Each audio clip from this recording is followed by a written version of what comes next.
అసలు బగళాముఖి అమ్మ అంటే ఎవరు, ఆమె యొక్క అనుగ్రహ తత్వం ఏమిటి అనేది అర్థమవుతుంది. కాబట్టి కొంచెం ఈ పూర్వ చర్చ అవసరం. ఎందుకు అంటే దక్ష ప్రజాపతి కూతురైనటువంటి సతీదేవి శివుని యొక్క అనుమతి లేకుండా, ఆజ్ఞ లేకుండా వారు చేస్తున్నటువంటి యజ్ఞానికి వెళ్ళి అక్కడ అమ్మవారు అవమానానికి గురై, సతీదేవి అంటే మరెవరో కాదు, పరమేశ్వరుడి యొక్క భార్య, పార్వతి యొక్క పూర్వ అవతారమే సతీదేవి. ఆ జగన్మాత పరమేశ్వరుడు వద్దన్నా కానీ అక్కడికి వెళ్ళి అక్కడ అవమానానికి గురై అక్కడ తాను ఇక తట్టుకోలేక తన యొక్క శరీరాన్ని పరిచయిస్తుంది, త్యాగం చేస్తుంది. చేసిన తర్వాత ఈ విషయాన్ని తెలుసుకున్న పరమేశ్వరుడు తన జటాజూటంలో నుంచి వీరభద్రుణ్ణి సృష్టించి ఆ దక్షయజ్ఞాన్ని మరి ధ్వంసం చేయడం. ఈ కథలన్నీ కూడా జనసాధారణమైనటువంటి అంశములు కాబట్టి మళ్ళీ పృథక్ ప్రస్తావన లేకుండా సంక్షిప్తంగా చెప్తున్నారు. ఆ రకంగా దక్షయజ్ఞ ధ్వంసం జరిగిన తర్వాత పరమేశ్వరుడు అక్కడికి వెళ్ళి ఆ అమ్మ యొక్క యజ్ఞవాటికలో పడి ఉన్నటువంటి ఆ సతీదేవి యొక్క దేహాన్ని తనపై వేసుకొని ప్రళయ తాండవం చేస్తాడు. బాధతో, దుఃఖంతో అతను తాండవం చేస్తూ ఉంటే అక్కడ విష్ణుమూర్తి ఆ దృశ్యాన్ని చూసి అడ్డుకోవడానికి అనేక రకాల ప్రయత్నాలు జరిగినప్పటికీ ఇక సాధ్యం కాదు. ఆ ప్రళయతాండవం వల్ల సమస్త లోకములన్నీ కూడా అల్లకల్లోలములై అతలాకుతలములై ఉపద్రవానికి లోనవుతూ ఉంటాయి లోకాలన్నీ కూడా. అప్పుడిక విష్ణుమూర్తి తన యొక్క సుదర్శన చక్రం ద్వారా ఆ అమ్మ యొక్క దేహాన్ని, అతను శివుడు నృత్యం చేసేది చేస్తూనే ఉంటాడు, ఈ సుదర్శన చక్రాన్ని వదిలి అమ్మ యొక్క దేహాన్ని భాగాలుగా ఆ సుదర్శన చక్రం విడగొట్టేస్తుంది. ఎప్పుడైతే నృత్యం చేస్తూ పరమేశ్వరుడు ఆ శరీరాన్ని పైన వేసుకున్నాడో, నృత్యం చేస్తున్నటువంటి దేహాన్ని భాగాలుగా చేయబడ్డాయి కాబట్టి ఒక దగ్గర పడకుండా భారతదేశంలో అక్కడి నుండి అలా అలా మొత్తం కాశ్మీరం నుంచి, లంక నుంచి మొదలుపెట్టుకొని కాశ్మీరం వరకు 18 భాగాలుగా 18 పీఠాలుగా ఇవాళ శక్తితత్వానికి మూలంగా అవి చెప్పబడుతూ ఉన్నాయి. ఇది మనకు తెలుసు. కాబట్టి అమ్మ యొక్క భాగాలుగా చెప్పబడ్డాయి. అంతేకాకుండా ఇంకా కొన్ని పురాణాల్లో ఆ 18 భాగాలే కాదు, అవి మరొక 62 అని, 108 అని, అంటే అమ్మ యొక్క భాగాలు ఎన్ని భాగాలుగా పడిందో శరీరం అన్ని భాగాలన్నీ వాళ్ళ అనేక చోట్ల శక్తిపీఠాలుగా చెప్తూ ఉన్నారు. ప్రధానంగా ఈ 18 పీఠములు అమ్మ యొక్క దేహ భాగములుగా అక్కడక్కడ స్వయం వ్యక్తములు అయ్యాయి కాబట్టి అవి శాక్త సంప్రదాయానికి మూలములు అని మనకు తెలుస్తుంది. కానీ దీనికి ముందు ఒకానొక సంఘటన జరిగింది.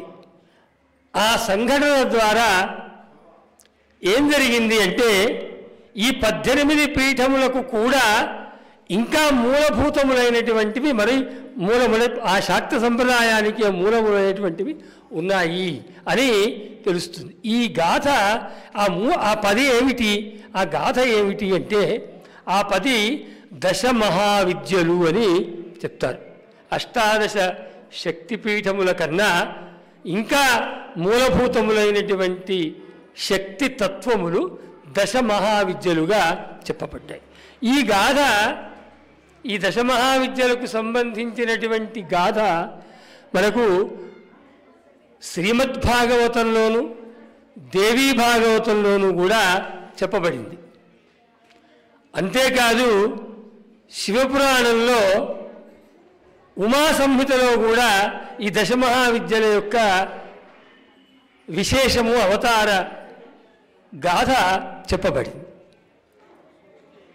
దాని గురించి మనం ఈరోజు ఇక్కడ కూర్చున్నటువంటి భక్త మహాశయులు, మాధ్యమం ద్వారా ఉంటున్న వాళ్ళందరూ కూడా దీన్ని తెలుసుకోగలిగితే ఈ దశమహావిద్యలే సమస్త శక్తులకు మూలభూతములు అని చెప్పుకున్నాం. ఈ గాథలు అనేకం ఉన్నాయి. అందులో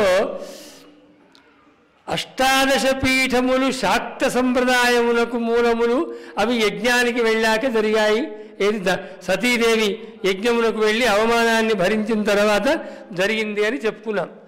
అయితే దానికి ముందే ఈ కైలాస పర్వతం మీద ఒక సంఘటన జరిగింది.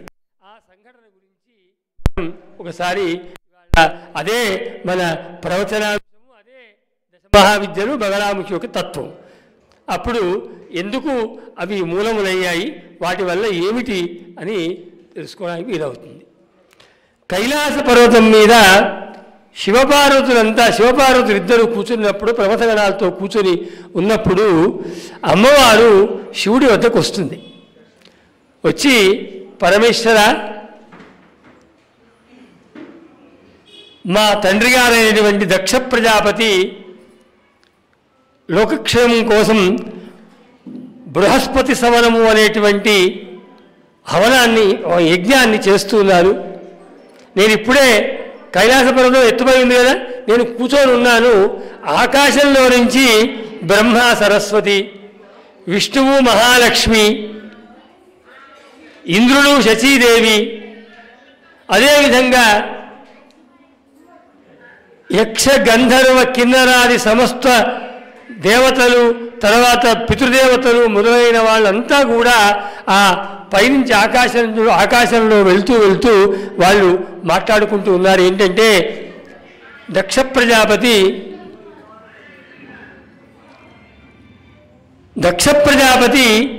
లోకక్షేమం కోసం యాగాన్ని నిర్వహిస్తున్నాడు, మనందరం వెళ్దామని చెప్పి వాళ్ళంతా వెళ్తున్నారయ్యా, మనం కూడా కలిసి వెళ్దాము, మా తల్లిగారింటికి వెళ్దాము అని చెప్పి అమ్మవారు ప్రార్థిస్తుంది శివుణ్ణి. ఆయన అంటాడు,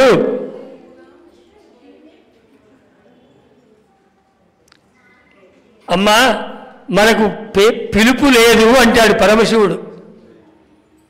ఎందుకంటే అంతకుముందు జరిగేటువంటి ఒకానొక యాగ సందర్భంలో పరమేశ్వరుడు అల్లుడు శివుడు దక్ష ప్రజాపతిని లేచి గౌరవించలేదని, లోకానికి విరుద్ధంగా, లోకంలో అల్లుడిని మామ గౌరవించాలి కానీ మామను అల్లుడు గౌరవించలేదని చెప్పి ఆ దక్ష ప్రజాపతి శివుడి మీద అలిగి కోపగించుకొని తాను చేస్తున్నటువంటి ఈ బృహస్పతి సవనానికి శివుడిని ఆహ్వానించాడు. అల్లుడు గౌరవించలేదనే, అంతేకాదు బ్రహ్మదేవుడు ఇంకోటి ఏం చేశాడు, ఈ ప్రజాపతుల్లో నువ్వే గొప్పవాడివని ప్రజాపతి వర్గానికి పెద్ద చేసి కూర్చోబెట్టాడు ఈ దక్ష ప్రజాపతిని. అయ్యేసరికి అహంకారం పెరిగిపోయింది. శివుడెంత, శివుడి లెక్కెంత అనుకున్నాడు, శివుడిని ఆహ్వానం చేయలేదు. అదే విషయాన్ని శివుడు అమ్మవారికి చెప్తాడు. అమ్మా పార్వతీదేవి, అసలు మీ నాన్నగారు మనల్ని పిలిచుంటే మనం వెళ్ళేవాళ్ళమి, కానీ మీ నాన్నగారు మనని ఆహ్వానించలేదు, పిలువని పేరంటం వెళ్ళడం బాగుండదు కదా అంటాడు. అప్పుడు అమ్మ అంటుంది, పరమేశ్వర, మనకు భాగవతంలో ఈ అక్కడే, అందుకే శ్రీమద్భాగవతము దేవీభావం రెండిట్లో కూడా ఈ కథ కొంచెం వేరువేరుగా మనకు కనపడుతుంది. అమ్మవారు ఏమంటుందంటే, నిజమే నా పరమేశ్వర, పిలవకుంటే పోవద్దు, కానీ పిలవకుండా పోవాల్సినటువంటివి కొన్ని ఉన్నాయట. ఏమిటవి అంటే, అనాహూతా అప్యభియంతి సౌహృదం భర్తుర్గురో దేహకృతశ్చ కేతనం అని మనకు ఇది భాగవతంలో అమ్మవారు చెప్తుంది పరమేశ్వరుడికి. అయ్యా మనకు పిలుపు లేదు కానీ అనాహూతాపి, ఆహ్వానం లేనప్పటికి కూడా వెళ్ళాల్సినవి కొన్ని ఉన్నాయట. ఎక్కడికి వెళ్ళాలి పిలవకుండా అంటే, భర్తు గురో దేహకృతశ్చ కేతనం, మన భర్త ఇంటికి కైలాసానికి నువ్వు పిలిస్తే వస్తున్నానా, నేను అత్తగారింటికి పిలిస్తే పోతామా, పిలవకుండా పోతుందా స్త్రీ? కాబట్టి పిలవకుండా వెళ్ళాల్సిన ప్రదేశాలు. భర్త యొక్క ఇంటికి పిలిస్తే పోతుందా స్త్రీ, పిలవకుండా తన ఇల్లు కాబట్టి వెళ్ళిపోతుంది. గురోహో, గురుగారింటికి కూడా పిలిపక్కర్లేదు, మా గురుగారిని నన్ను పిలవలేదు కాబట్టి నేను పోనని చెప్పి వెళ్ళాల్సిందే. అంతేకాదు దేహకృతశ్చ, మన ఈ దేహాన్ని ప్రసాదించినటువంటి తల్లిగారింటికి కూడా పిలుపక్కర్లేదు. అనాహూతాపి అభియంతి సౌహృదం. కాబట్టి పరమేశ్వర, నీకు నేను చెప్పాల్సిన దాన్ని కాదు, కానీ మా నాన్నగారింటికి పిలిస్తే పోవాలి అని చెప్పి నువ్వు అండవంత ధర్మంగా లేదయ్యా. అంతేకాదు మరొక న్యాయం కూడా ఉంది. అనాహూత అధ్వరం గచ్చేత్. పిలుపుంటే పోవాల్సిన కొన్ని ఉంటే, పిలుపు లేకుండే కూడా ఇక్కడ తల్లిగారినే కాదు, ఆయన లోకక్షేమం కోసం హవన యజ్ఞాన్ని చేస్తున్నాడు కాబట్టి ఆ యజ్ఞానికి మనం వెళ్ళాలి, కాబట్టి వెళ్దాము అని చెప్పి అమ్మంటుంది. అంటే పరమేశ్వరుడు అంటాడు, నిజమేనమ్మా, అనాహూతులమైనప్పటికీ పిలుపు లేనప్పటికీ వెళ్ళవచ్చు, కానీ అక్కడ ఏం జరిగిందంటే మీ తండ్రి గారు అహంకారంతో కూడి ఉన్నాడు, గర్వంతో కూడి ఆయన ఈ కార్యక్రమాన్ని చేస్తున్నాడు. ఇక్కడ ధర్మ సందేహం మనకు వస్తుంది. ఇప్పుడు నేను చెప్పిన దాన్ని బట్టి ఏంటంటే, గురువుగారింటికి, భర్త ఇంటికి, తల్లిగారింటికి పిలుపు అవసరం లేదు, పోవాల్సిందే అన్నాం మనం. మరి సందర్భం కూడా అవసరమే కదా. ఎలా పడితే అలా పోవడం భావ్యం కాదు. చెప్పా పెట్టకుండా, ఫోన్ చేయకుండా తల్లిగారింటికి కూడా ఎప్పుడు పడితే అప్పుడు పోవద్దు. భర్త ఇల్లేమో తన ఇల్లు కాబట్టి కొంచెం ఎగ్జామ్షన్ అక్కడ మనం పోవచ్చు, కానీ మరి మిగతా చోట్లకి అలా కాదు. ఇక్కడ ఏం చెప్తున్నా అంటే, మీ తండ్రి గారు 99 మంది అల్లుళ్లను పిలిచి నన్ను అహంకారంతో నన్ను తిరస్కరించి దీనికి పిలవలేదు కాబట్టి అంటాడు. ఏమిటంటే, త్వయోదితం శోభనమేవ శోభనే అనాహుత అప్యభియంతి బంధుషు. పరమేశ్వరుడు మళ్ళీ చెప్తున్నాడు, సత్యమే, పిలవనప్పటికీ బంధువుల ఆత్మీయులైన వాళ్ళ ఇంటికి పోవచ్చు, కానీ ఇక్కడ ఏం జరిగిందంటే, మీ తండ్రి గారు తాను ప్రజాపతులందరికీ పెద్ద అని, నేను అతని దృష్టిలో చాలా తక్కువ అని అహంకారంతో నన్ను తిరస్కరించి ఆహ్వానించలేదు. సహజంగా ఏదో పిలవకుండా వదిలేస్తే మనం పోవచ్చు, కానీ అలా కాకుండా ఒక రకమైనటువంటి నిరీశ్వర యజ్ఞాన్ని చేయడానికి సంకల్పించుకొని ఒక దుర్మార్గపు ఆలోచనతో, ఈశ్వరుడు లేకుండా ఏ యజ్ఞము ఉండకూడదు. మన పెద్దలు యజ్ఞానికి కూడా లక్షణాలను చెప్పారు. యజ్ఞం అంటే ఎలా ఉండాలి కొన్ని లక్షణాలు చెప్పారు. శేశ్వర యజ్ఞం ఉంటుంది కానీ నిరీశ్వర యజ్ఞం ఎక్కడ ఏ యజ్ఞం కూడా ఉండదు. నేను లేకుండా, రుద్రుని ఆహుతి లేకుండా యజ్ఞాన్ని నిర్వహించేటువంటి సంకల్పం చేసినటువంటి మీ తండ్రి గారి యజ్ఞానికి మనం వెళ్ళడానికి వీల్లేదు అని చెప్తాడు పరమేశ్వరుడు. చెప్తే అప్పుడు అమ్మవారు కొంచెం, అంటే ఎలా ఉంటుంది అంటే, కొన్ని విషయాల్లో స్త్రీ సహజమైనటువంటి కొన్ని గుణాలు స్త్రీకి ప్రేమతో వస్తాయి, దుర్మార్గంతో వచ్చినవి కావు. భర్తను ఎప్పుడూ వ్యతిరేకించదు స్త్రీ, కానీ ఒక తల్లిగారి విషయం వచ్చినప్పుడు మాత్రము కొంచెము వ్యతిరేకించినట్టుగా. అప్పుడు ఆ జగన్మాత కొంచెం అలిగి కూర్చుంటుంది. అలిగి కూర్చోగానే కొంచెం అలిగి కూర్చుంటుంది. అలిగి కూర్చోగానే మన పరమేశ్వరుడు, మరి పేరే రుద్రుడు, రౌద్రము ఆయన యొక్క గుణం, ఆయన యొక్క గుణమే రౌద్రం. మరి అతను ఓసారి, ఎందుకు అమ్మా నువ్వు వద్దంటే వినడం లేదు, మీ నాన్నగారు కనుక సదుద్దేశంతో యజ్ఞం చేస్తూ ఎటువంటి అహంకారం లేకుండా గనక నన్ను పిలవకుండా ఉన్నప్పటికీ నువ్వు చెప్పినటువంటి న్యాయం ప్రకారంగా మీ తల్లిగారింటికి మనం వెళ్ళేవాళ్ళము, కానీ ఇది ఇక్కడ అలా జరగలేదు.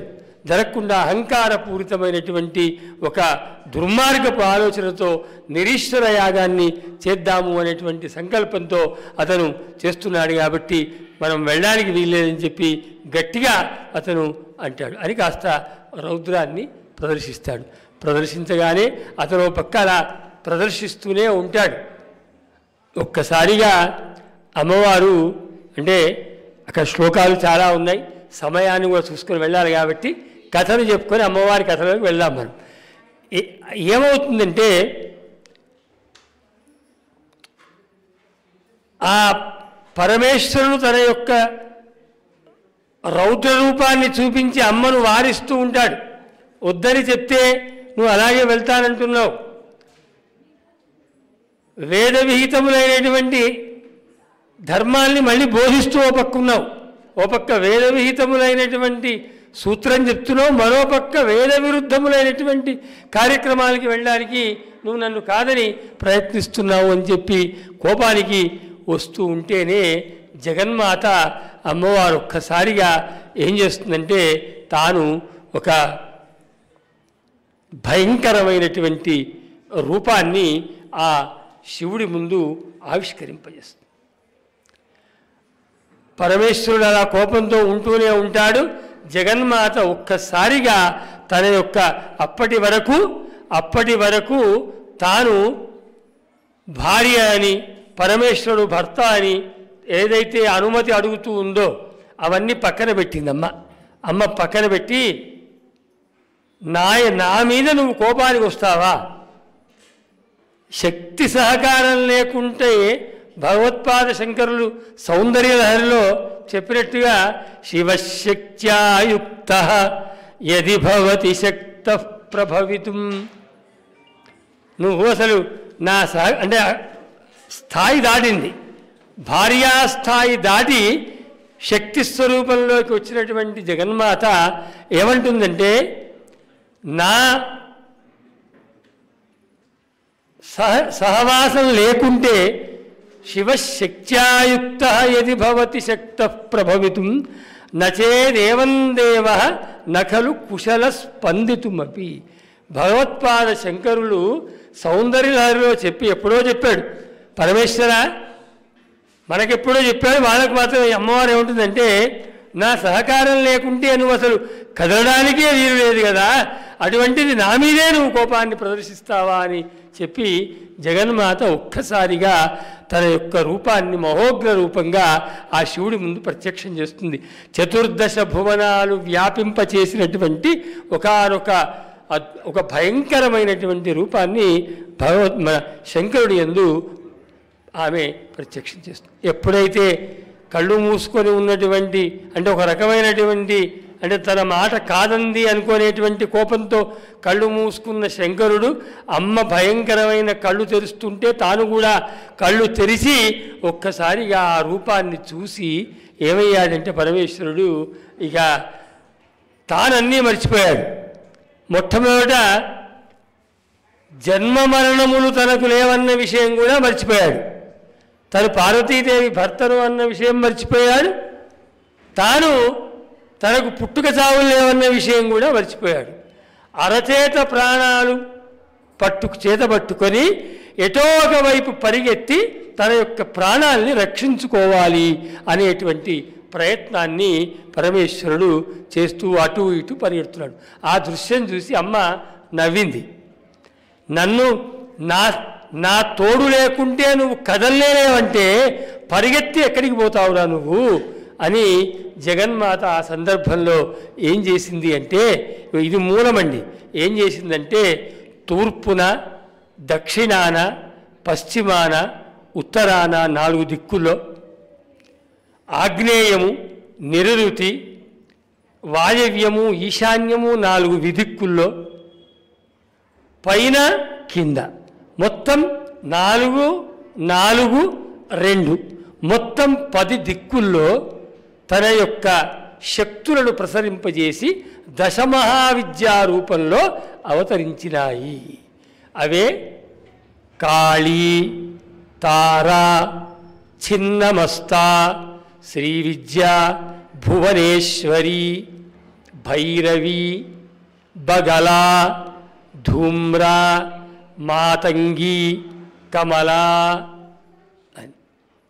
ఆ విధంగా జగన్మాత తూర్పు మొదలుకొని దిక్కులయందు, ఆగ్నేయం మొదలుకొని విదిక్కులయందు, పైన కింద ఈ మొత్తం 10 దిక్కుల్లో దశమహావిద్యలుగా అవతరించి ఆ రోజు ఆ శివుణ్ణి బంధించాయి లేదా శివుణ్ణి అనుగ్రహించాయి, భయం నుంచి రక్షించాయి. ఇక్కడ ఏమర్థం అవుతుంది మనకు అంటే, ఒకటి పురాణ శ్రవణం యథాతథంగా విన్నప్పుడు ఓహో కైలాస పర్వతం అంటే హవనానికి యజ్ఞానికి వెళ్ళిన తర్వాత అక్కడ శరీరం చాలించిన తర్వాత అది ఆ దేహాన్ని వేసుకొని తాండవం నృత్యం చేస్తూ ఉంటే ఈ సుదర్శన చక్రం ద్వారా భేదించబడ్డ భాగములు అష్టాదశ పీఠములైతే అసలు యజ్ఞానికి వెళ్ళక ముందే కైలాస పర్వతం మీదనే ఈ సంఘటనలో అవతరించినటువంటి అవతారములు కాబట్టి ఇవి వాటికన్నా మూలభూతములు అని పురాణముల ద్వారా మనకు అర్థమవుతుంది. ఇది ఒక భాగమైతే మరొకటి ఏమిటి అంటే వీటిని శక్తులుగా చెప్పలేదు, వీటిని విద్యలుగా చెప్పారు. వీటిని దశమహావిద్యలు అన్నారు. అష్టాదశ శక్తుల మాదిరిగా ఇవి దశమహాశక్తులు అని అనలేదు, ఇవి దశమహావిద్యలు అన్నారు. విద్యలు అంటే మీరు రోజు 5 రోజుల నుంచి భాగవతం వింటూనే ఉన్నారు. విద్యా శబ్దము సా విద్యాయా విముక్తయే. విద్య అంటే మానవుణ్ణి సమస్త కర్మబంధముల నుండి విముక్తుణ్ణి చేసి నిత్యశుద్ధ బుద్ధ స్వభావాత్మకమైనటువంటి మోక్షాన్ని ప్రసాదించేటువంటి తత్వములే ఈ దశమహావిద్యలు. అందులో ఒకానొక మహావిద్యయే బగళ. కాళీ, తార, చిన్నమస్త, శ్రీవిద్య, భువనేశ్వరి, భైరవి, బగళ సప్తమ విద్యగా ఈ దశమహావిద్యల్లో ఈ బగళ అనేటువంటి అమ్మ వచ్చింది. ధూమ్రా, మాతంగి, కమల అని. అంతేకాదు మనం ఇంకా సూక్ష్మంగా ఆలోచిస్తే లోకంలో ఉన్నటువంటి సమస్త శాక్త సంప్రదాయములు, ఒకరు కాళీ సంప్రదాయము, ఒకరు చండీ సంప్రదాయము, మరొకరు శ్రీవిద్యా సంప్రదాయము, ఇట్లా ఈ శాక్త సంప్రదాయంలో కూడా అనేక సంప్రదాయములు ఉన్నాయి. ఏ సంప్రదాయమైనప్పటికీ కూడా ఈ దశమహావిద్యల్లో ఏదో ఒక విద్య నుంచి వచ్చినటువంటి సంప్రదాయములే తప్ప మరొకటి కాదు.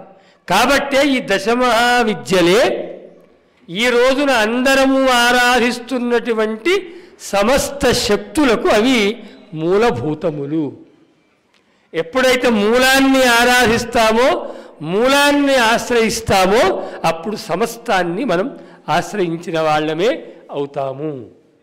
కాబట్టి దశమహావిద్యలు ఎందుకు వచ్చాయంటే కేవలం ధర్మ విరుద్ధమైనటువంటి జీవనాన్ని సాగిస్తూ పరమేశ్వరుణ్ణి కూడా అవమానించినటువంటి దక్ష ప్రజాపతి యొక్క యాగ సందర్భాన్ని పురస్కరించుకొని ఈ పరమేశ్వరుణ్ణి కూడా శాసించేటువంటి రూపంలో మనకు వచ్చినట్టుగా ఈ దేవీ భాగవతంలోను, అదేవిధంగా శ్రీమద్భాగవతంలోనేమో చతుర్థ స్కంధంలో కొంత, తర్వాత దేవీ భాగవతంలో కూడా కొన్ని చోట్ల ఈ ప్రస్తావన వచ్చింది. ఇదొక అంశం. ఇక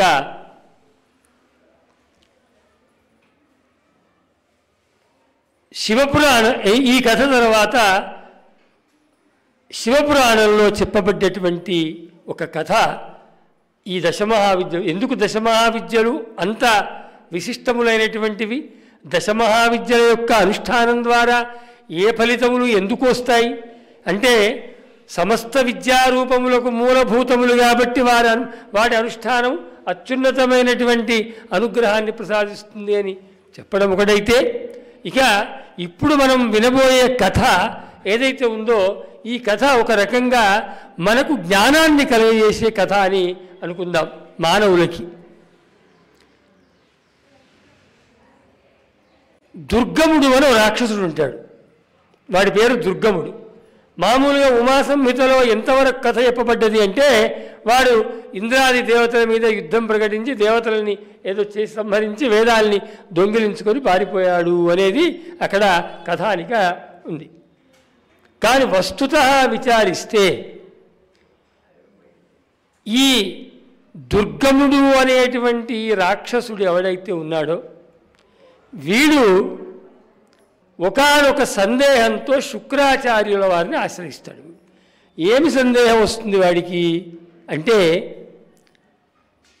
ఇన్ని యుగాలు ఇన్ని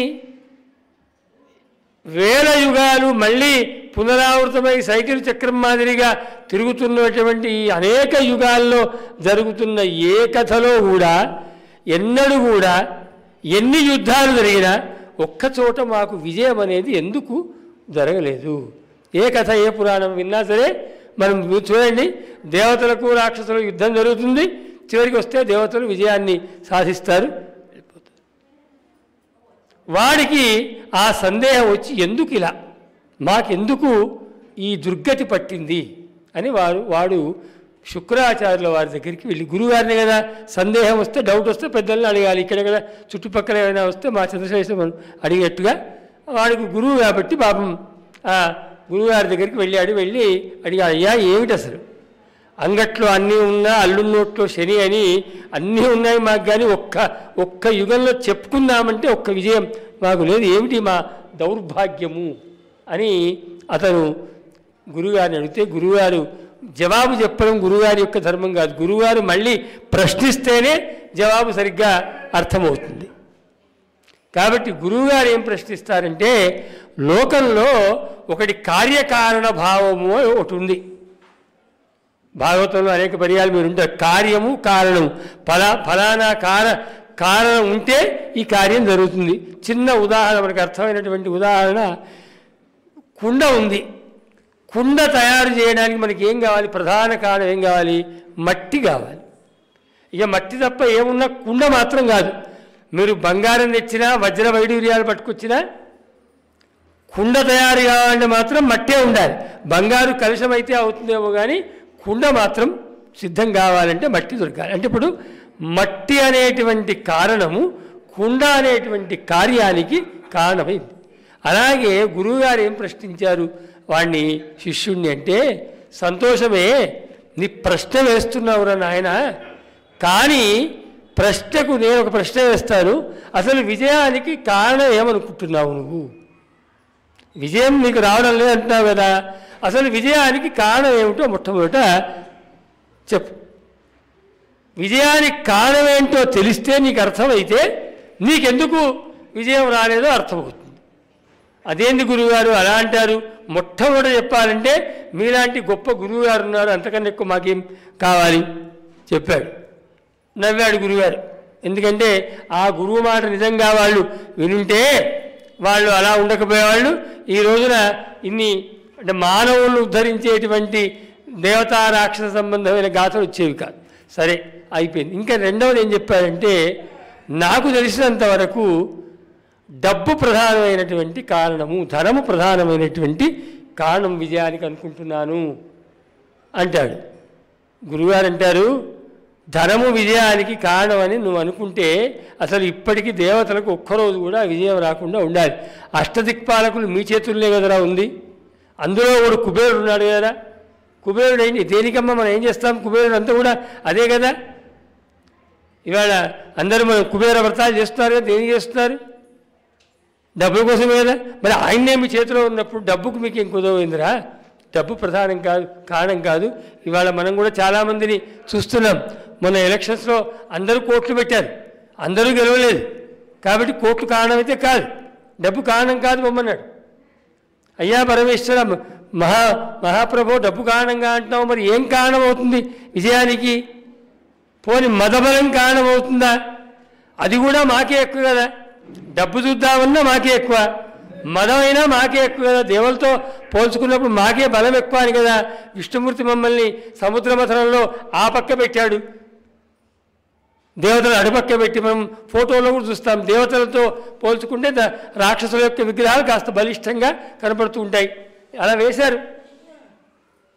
పురాణ ప్రమాణాలు కూడా చూపిస్తున్నాయి. కాబట్టి మరి బలం కారణం అంటే అయ్యా నువ్వు 100 కేజీల బలం ఎత్తే శక్తి నీకుంటే వాడికి 1000 కేజీల బలం ఎత్తేది ఉంటే కనుక నువ్వు విజయం సాధించలేవురా.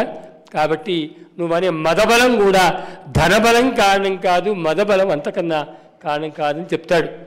పోని మందబలం వేసుకున్నావంటే మందబలం నీకేంట్రా, నువ్వు 10 మందిని వేసుకొని వస్తే వాడు 20 మందిని వేసుకొని వస్తాడు, నువ్వు తోక ముడిచి పారిపోవాల్సిందే. కాబట్టి ఇప్పటి వరకు నువ్వు చెప్పిన 3 కారణాలైతే విజయానికి కారణం కాదు స్పష్టంగా గురువుగారు చెప్పారు. చెప్తే వాడు ఆలోచిస్తాడు, మరి ఏమిటి ఇలా గురువుగారు ఏదో సమాధానం దొరుకుతుందని గురువుగారి దగ్గరికి వస్తే గురువుగారు ఇలా నాకున్న ఏవి కారణంగా ఉంటాడు అంటే మా గతింతేనా ఇక అంటే అప్పుడు గురువుగారు శుక్రాచార్యుల వారు చెప్తారు వాడితోని, ధర్మబలం విజయానికి కారణమవుతుంది, అదొక్కటే మీ దగ్గర లేదు. అన్నీ ఉన్నాయి కానీ నువ్వు చెప్పిందే అంగట్లో అన్నీ ఉన్నాయి, అల్లున్నోట్లో శని అని ఎలా చెప్తారో మీకు విజయానికి కారణం తప్ప మిగతావన్నీ కూడా మీకు ఉన్నాయి. మదబలం ఉంది, ధనబలం ఉంది, మందబలము ఉంది. కానీ అసలు మట్టికి కుండకు మట్టి ఎలా కారణమో విజయానికి ధర్మబలం కారణమవుతుంది తప్ప ధనబలమో ఇంకేదో కాదు. కాబట్టి అదొక్కటి మీ దగ్గర లేదు. కాబట్టి మీకు విజయం ఇంకా ఎన్ని యుగాలైనా రాదు, ఇంకా ఎన్ని పురాణాలు వేదవ్యాస భగవానుడు రాసినా మీకు విజయం మాత్రం గాథ మీరు చెప్పుకోలేరు ఉండదు అని చెప్తాడు. చెప్తే అర్థం అవుతుంది కానీ అర్థం కానట్టే ఉంటుంది. ఎందుకంటే తమకు నచ్చని విషయాలు ఎప్పుడు కూడా అర్థం కానట్టు నటించడం మానవుని యొక్క ధర్మం. అందులో వాడు రాక్షసుడు.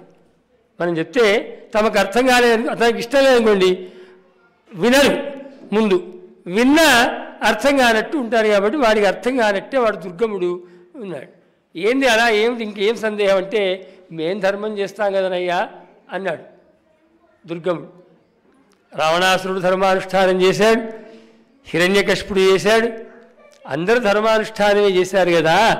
ధర్మానుష్ఠానము మాకు లేకపోవడం ఏంటి, ధర్మము విజయానికి కారణం అన్నావు కానీ ఎక్కడో నాకు సందేహం కలుగుతుంది అంటే అప్పుడు శుక్రాచార్యుల వారు చెప్తారు, పిచ్చివాడా ధర్మం అంటే ఏమనుకున్నావురా నువ్వు, ధర్మం అంటే నిస్వార్థంగా అనుష్ఠానం చేసేటువంటి క్రియ ఏదైతే ఉందో దాన్ని ధర్మం అంటారు.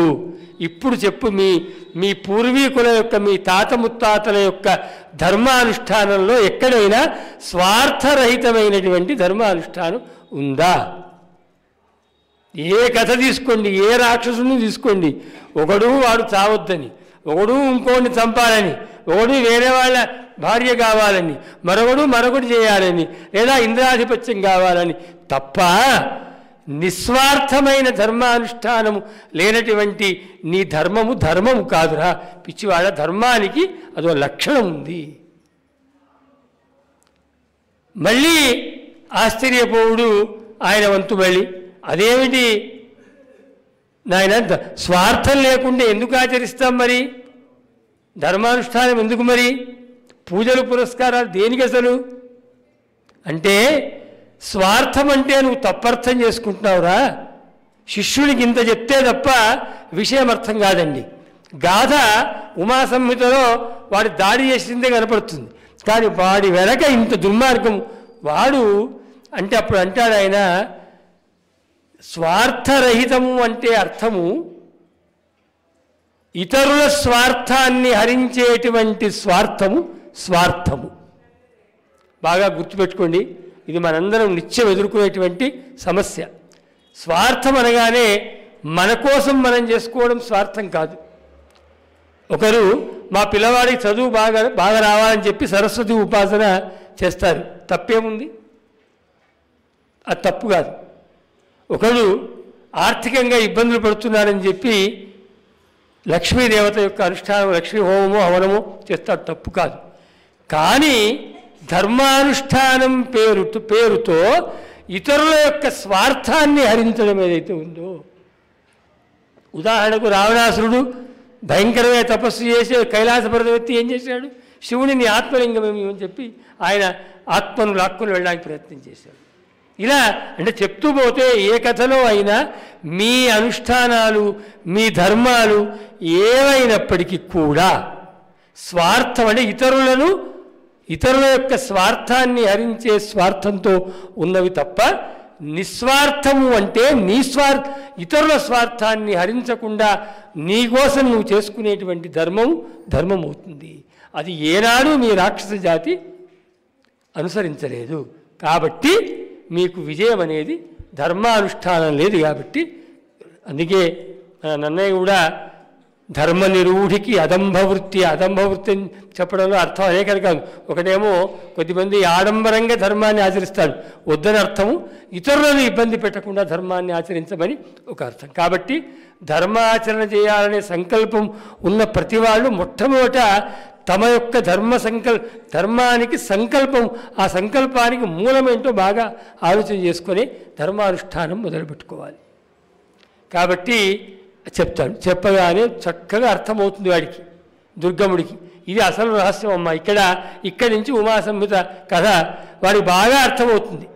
అద్భుతంగా అర్థమై వాడు మెల్లగా గురువుగారి నమస్కారం పెట్టి, అయ్యా ఇవాళ నా జన్మ ధన్యమైంది, ఇక నేను మొత్తానికి గురువుగారి యొక్క అనుగ్రహం లభించింది, మొత్తానికి నిస్వార్థమైన ధర్మానుష్ఠానము విజయానికి ఏకైక కారణము అని అర్థం చేసుకున్నవాడై వాడు గురువుగారి దగ్గర నుంచి బయటికి వచ్చి ఇక ముందు ఆలోచన చేస్తున్నాడు. మామూలుగా అయితే మనం ఏం చేస్తాము ఇలాంటి సమయాల్లో అంటే గురువుగారు చెప్పినటువంటి మార్గాన్ని అవలంబించి ఆ మార్గంలో మన యొక్క శ్రేయస్సుని మనం పొందుతాము. ఇది మరి చేయాల్సినటువంటి పని. కానీ ఇక్కడ ఏం జరిగిందంటే వాడు రావడమేమో వచ్చాడు బయటికి, కానీ వాడు రాక్షసుడు కదా, వాడి ఆలోచన విధానమే విపరీతంగా ఉంటుంది. అందుకే మనం కూడా ఎవరైనా కొంచెం విపరీతంగా ఉంటే అరే మనిషివా రాక్షసివా అంటాం. ఈ మనిషివా రాక్షసి అంటే మనిషి అయితే చక్కగా ఆలోచిస్తాడు, రాక్షసుడు వేరే రకంగా ఆలోచిస్తాడు. వీడు ఏం ఆలోచన చేశాడంటే విజయానికి ధర్మము కారణము, ఇంకేం కారణాలు కావు. కాబట్టి దేవతల విజయానికి కారణం ఏంటి? ఇప్పుడుగా ధర్మమే కారణం. ఏం చేద్దాం మనం? ఇప్పుడుగా ఏం చేద్దాము? దేవతల దగ్గర ఉన్నటువంటి ధర్మాన్ని దొంగిలిద్దాము అంతే. తాను బాగుపడాలి అని చెప్పి అనుకోవట్లేదు వాడు. ఏ ధర్మం వల్ల వాడు గెలుస్తున్నాడో ఆ ధర్మానికి మూలము వేదోఖిలో ధర్మమూలం. మా గురువుగారు బ్రహ్మానంద తీర్థులు అనుక్షణం చెప్పేవారు, నాయన వేదములు ఈ ధర్మానికి మూలమురా. ఈరోజు ధర్మం అంటే చాలా ఆలోచిస్తున్నారు కానీ ధర్మానికి అవి మూలములు అని. వాడు దుర్గముడు కాబట్టి వాడి ఆలోచన సరణియే వేరే రకంగా ఉంది. తాను బాగుపడడం కాదు, ఎవడి వల్ల తాను బాగుపడతానే అనుకుంటున్నాడో లేదా అసలు సంబంధమే లేకున్నా సరే వాడు బాగుపడకుండా పక్కవాడు బాగుండకుండా ఉంటే చాలు, అదే మన బాగు అని ఆలోచించేటువంటి వ్యవస్థ ఇవాళ 95% మంది మానవుల్లో ఏ స్థాయిలో ఉన్నవాడైనా ఏ వృత్తిలో ఉన్నవాడైనా ఇదే పద్ధతిలో జీవిస్తున్నాడు. కాబట్టి దుర్గముడు యొక్క అవతారాలే ఇవాళ మన కలియుగంలో కూడా అడుగున 95%, 5% ఇంకా ధర్మం బతుకుంది. కాబట్టే మా గురుగారు లాంటి మహాపురుషుల యొక్క జన్మ ఉంది కాబట్టే ఇక్కడ మరి జరుగుతుంది. కాబట్టి అలాంటి వాళ్ళంతా వస్తారు. కాబట్టి వాడేం చేశాడంటే వెళ్ళి ఆ దేవతల దగ్గర ధర్మానికి మూలమైనటువంటి వేదాల్ని దొంగిలించుకొని వాడు పారిపోయాడు. ఎప్పుడైతే వేదాల్ని దొంగిలించుకొని వాడు పారిపోయాడో ఇంకేముంది? వేదములు లేవు, యజ్ఞాది అనుష్ఠానములు లేవు, యజ్ఞాద్భవతి పర్జన్య వర్షాదులు లేవు, పర్జన్యాదన్న సంభవ అన్నము లేదు. మొత్తం లోకములన్నీ కూడా అల్లకల్లోలములై ఆహారము లేక తిండి లేక కరువు కాటకాలతో దుర్భిక్షము ఏర్పడి నానా ఇబ్బంది కలిగితే అప్పుడు ఇంద్రాది దేవతలంతా కూడా సరాసరి ఏం చేశారంటే మహావిష్ణువుని ప్రార్థించారు. విష్ణువు పరాశక్తిని ప్రార్థన చేద్దామని చెప్పి అంతా కలిసి ఒకసారి పరాశక్తిని ప్రార్థన చేశారు. అంతా చేయగానే పరాశక్తి ఒకసారిగా వారికి ప్రత్యక్షమైన తర్వాత తన యోగ దృష్టితో జరిగిందేందో అమ్మ ఆలోచించింది. మొత్తం వాడికి దుర్గముడికి వచ్చిన ఆలోచన దగ్గర నుంచి శుక్రాచార్యుడు వారు చెప్పిన దగ్గర నుంచి ఇక్కడికి జరిగిందంతా ఒకసారి చూసి ఓహో ధర్మం అంతా ఇవాళ ఒక మూర్ఖుడి చేతిలోకి వెళ్ళిపోయింది. అందుకే ఎప్పుడు కూడా దుర్మార్గుల చేతిలో ధర్మము నశించకుండా మనం ధర్మస్య విజయోస్తు అని అంటూ రక్షించుకోవాలి తప్ప దాని చేయదు. అమ్మ బాధపడింది. బాధపడ్డమే కాదు, ఇంకా ఏమనుకుందంటే అశిష్యాయ నదేయం. మన వాళ్ళు మంత్రాలు ఉపదేశాలన్నీ మనం కూడా తెలుగులో చెప్పుకుంటాం. చెడ్డవాడికి ఎప్పుడు మంచి చెప్పొద్దు అంటాం చూడండి. మనం అవన్నీ పక్కన నుంచి వచ్చినాయి, దుర్గముడి దగ్గర నుంచి వచ్చినాయి. వాడికి మంచి చెప్పినందువల్ల జరిగింది ఏంటంటే నష్టం జరిగింది. వాడు బాగుపడలే సరికదా, ఇతరుల యొక్క నష్టాన్ని వాడు చూశాడు. కాబట్టి మూర్ఖులకు ఏనాడు సరి అయినటువంటి మంత్రోపదేశములు కానీ లేదా ఇవి కానీ అవి వేరే మంచి విషయాలు కానీ చెప్పొద్దు. చెప్పడం ద్వారా చెడే ఎక్కువ తప్ప మంచి జరిగేది ఎక్కువ లేదు. కాబట్టి అమ్మ ఇవన్నీ దృష్టిలో పెట్టుకొని అప్పుడు అంటే ఇక కాలమంతా ఇలా ఉంటుంది అంటే పక్కవాడు బాగుండకుండా ఉంటే తమ యొక్క అదే ఔన్నత్యమని చెప్పి అనుకునేటువంటి భయంకరమైనటువంటి వ్యవస్థ మరి వస్తుంది. కాబట్టి అమ్మవారు ఒక్కసారిగా యోగ దృష్టి వచ్చి ఆ దుర్గముడు ఎక్కడున్నాడో చూసి అమ్మ ఏం చేసిందంటే ఇంతకుముందు నేను చెప్పినటువంటి తూర్పున, దక్షిణాన, పశ్చిమాన, ఉత్తరాన, ఆగ్నేయము, వాయువ్యము, నివృత్తి, ఈశాన్యము, పైన కింద ఈ దశ దిక్కుల్లో ఈ దశమహావిద్యారూపములుగా అవతరించి ఏం చేసిందంటే దుర్గముని సంహరించి వేదాల్ని రక్షించి ధర్మాన్ని రక్షించింది. ఇది దశమహావిద్యల యొక్క రెండవ గాథ. ఇక అందుకని దశమహావిద్యలు శక్తులన్నిటికీ మూలములయ్యాయి. అంతేకాదు దేవీ భాగవతంలోనే ఓ చోట అమ్మవారు స్వయంగా చెప్పింది, అమ్మ ఎందుకు గిన్నె అవతారాలు ఎత్తున్నావు నువ్వు అంటే అమ్మ నవ్వుతుంది. అరే బాబు నా అవతారాలు నా కోసం ఆరా, నా కోసం కాదు, వేద సంరక్షణం కార్యం అవతారై అనేకశః అంటారు అమ్మవారు. నా అన్ని అవతారాలు వేద రక్షణకే. ఏం వేదమేం గొప్పది అంటే వేదమే గొప్పది. ఎందుకంటే వేదోఖిలో ధర్మమూలం, అదే ధర్మం. అమ్మ దుర్గముని సంహరించి మళ్ళీ వేదముల్ని ధర్మాన్ని రక్షించి అక్కడ అప్పచెప్పింది. ఇవాళ మనం ఎన్ని మాట్లాడుతున్నా ఈ సూత్రము వదిలేయొద్దు. దండలో ఉన్నటువంటి దారాన్ని వదిలేస్తే దండం యొక్క పుష్పాలు ఎలా చిందరవందర అవుతాయో మన యొక్క జీవితాల్లో దారం లాంటి ధర్మాన్ని కనుక వదిలేస్తే మన జీవితాలు చిందరవందర అవుతాయి అని చెప్పడానికి ఈ దశమహావిద్యల గాథల కన్నా ఇంకేవి లేవు. అత్యంత విస్తృతంగా ఉంది. ఒకటి సమయం, రెండవది శ్లోకాలు చాలా ఉన్నాయి. ఎంత అద్భుతమైనటువంటి గాథ అంటే అన్ని చోట్ల అటు ఉమా సంహితలోను ఇటు దేవీ భాగవతము శ్రీమద్భాగవతంలోనూ ఉన్నాయి. కానీ ఇది ఇంత సరిపోతుంది మనకి. ఈ రకంగా దశమహావిద్యల యొక్క అవతారం ధర్మరక్షణకు జరుగుతుంది. కాబట్టి మరి ఆ దశమహావిద్యల్లో ఒకరు బగళ. ఆ బగళ గురించి చెప్పేసుకుంటే ఏమిటో తెలిసిపోతుంది. నాకు ఇచ్చిన గంటన్నర అయితే మాత్రం ఒకసారి ఇట్లా బెల్లు కొట్టు. ఏమీ లేదు. కానీ అమ్మ గురించి మాట్లాడుతున్నప్పుడు అయితే ఈ